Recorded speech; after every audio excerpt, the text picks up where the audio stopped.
Hey everybody, we're here at Bobby's Hobbies with the Train Hunter. Hey, we're going to try to see what we got today to unbox.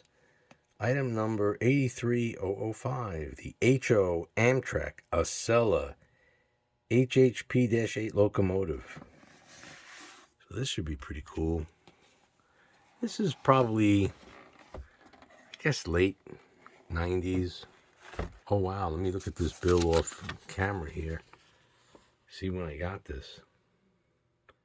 Oh, it's kind of faded. Can't read the date. Oh, wow, 93. January of 93. Wow. There you go. 29 years young.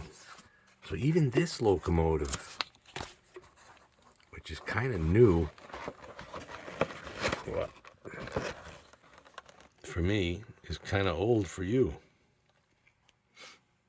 I'm going to have to be like an elf. That is beautiful. Look at that. All right, well, I'm going to have to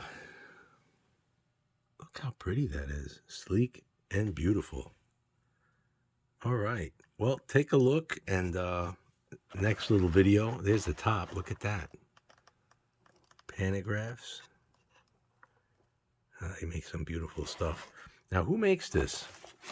Spectrum. Wow. That's pretty awesome. All right. We'll be back in a minute.